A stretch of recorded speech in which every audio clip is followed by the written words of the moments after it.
முயற்சிகள் வெல்லும் சேனல். வணக்கம். இன்றைக்கி நம்ம ஒரு சுவையான டேஸ்டான இஞ்சி சட்னி வந்து எப்படி செய்யலாங்கிறத பார்க்கலாம் வாங்க. அதுக்கு தேவையான பொருட்கள் நம்ம பார்க்கலாம்.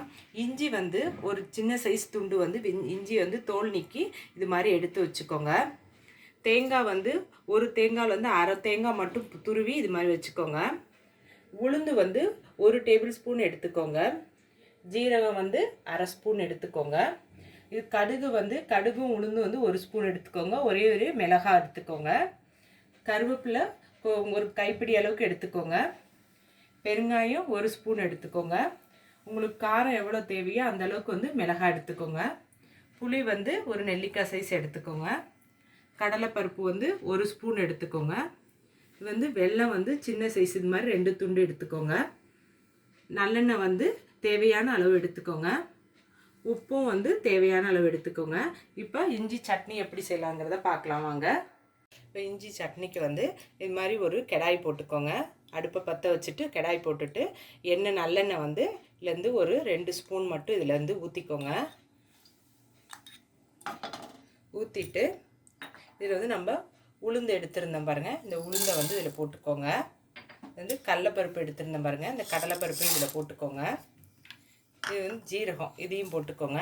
இதை கொஞ்சம் நேரம் நீங்கள் செவக்க வந்து வறுத்துக்கோங்க. வறுத்துட்டு நான் காட்டுறேன் பாருங்கள். நம்ம கடலைப்பருப்பு உளுந்து ஜீரகம் எல்லாம் போட்டோம் பாருங்கள். அது வந்து இந்த அளவுக்கு நீங்கள் வந்து செவக்க வறுத்துக்கிட்டிங்கன்னா போதும். இப்போ வந்து இதில் வந்து மிளகாய் எடுத்துருந்தோம் பாருங்கள். இந்த மிளகாய் இதில் போட்டுக்கோங்க. அடுத்தது வந்து இஞ்சி எடுத்துருந்தோம் பாருங்கள். இந்த இஞ்சியை வந்து இதோட சேர்த்துக்கோங்க. கருவேப்பிலை வந்து இதிலேருந்து நம்ம கொஞ்சோண்டு மட்டும் இதில் எடுத்து இதில் போட்டுக்கோங்க. புளி எடுத்துருந்தோம் பாருங்கள். இந்த புளியையும் வந்து இதில் சேர்த்துக்கோங்க. வந்து பெருங்காயம் அதையும் வந்து இதில் சேர்த்துக்கோங்க. தேவையான அளவு வந்து உப்பும் வந்து இதில் சேர்த்துக்கோங்க. சேர்த்துட்டு இதை கொஞ்சம் நேரம் கைவிடாமல் நல்லா வணக்கிக்கோங்க. நான் வணக்கிட்டு காட்டுறேன் பாருங்கள். நம்ம இஞ்சி மிளகாய் எல்லாம் போட்டுருந்தோம் பாருங்கள். அதை கைவிடாமல் ஒரு 5 நிமிஷம் வந்து வணக்கிட்டு இஞ்சியோட வாசனை வரப்போ இதை வந்து அடுப்பை ஆஃப் பண்ணிக்கோங்க. இது நல்லா ஆறுனதுக்கப்புறம் மிக்ஸி ஜாரில் அரைக்கணும். நான் அடுத்தது இதை காட்டுறேன். இப்போ இஞ்சி துவையலுக்கு வந்து நம்ம தேங்காய் எடுத்துருந்தோம் பாருங்கள். அந்த தேங்காவை வந்து மிக்ஸி ஜாரில் வந்து போட்டுக்கோங்க. இப்போ நம்ம வணக்கின இந்த இஞ்சி மிளகாய் கருவேப்பிலை இது எல்லாமே இருக்குது பாருங்கள். இதையும் வந்து இதோட சேர்த்துக்கோங்க. சேர்த்துட்டு இது வந்து வெல்லம் எடுத்துருந்தோம் பாருங்கள். இந்த வெல்லத்தையும் இதில் போட்டுக்கோங்க.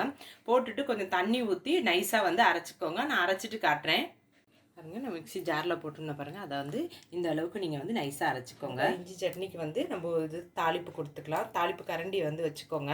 வச்சுட்டு நம்ம எண்ணெய் எடுத்துருந்தோம் பாருங்கள். எண்ணெயில் இந்த நல்லெண்ணெயிலேருந்து 2 ஸ்பூன் மட்டும் இதில் வந்து ஊற்றிக்கோங்க.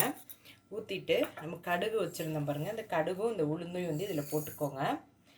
அடுத்தது வந்து மிளகாய் கருவேப்பிலை இதையும் போட்டுக்கோங்க. இந்த கடுகு வெடித்தோடனே நான் அடுத்தது அதை காட்டுறேன் பாருங்க. நம்ம கடுகு போட்டிருந்தோம். அது நல்லா வந்து கடுகு வந்து வெடிச்சிருச்சு. இப்போ வந்து இதை எடுத்து இந்த துவையலில் வந்து போட்டுக்கோங்க. ஒரு சுவையான டேஸ்டான இஞ்சி சட்னி வந்து நமக்கு ரெடி ஆகிடுச்சு. இதை சாதம் சப்பாத்தி பூரி தோசையோடு எல்லாம் சாப்பிடுங்க. அவ்வளோ டேஸ்ட்டாக இருக்கும். இந்த வீடியோவை பாருங்கள். இந்த வீடியோ உங்களுக்கு பிடிச்சிருந்துச்சுன்னா லைக் பண்ணுங்கள், ஷேர் பண்ணுங்கள். உங்கள் முயற்சிகள் வெல்லும் சேனலுக்கு சப்ஸ்கிரைப் பண்ணுங்கள். நன்றி.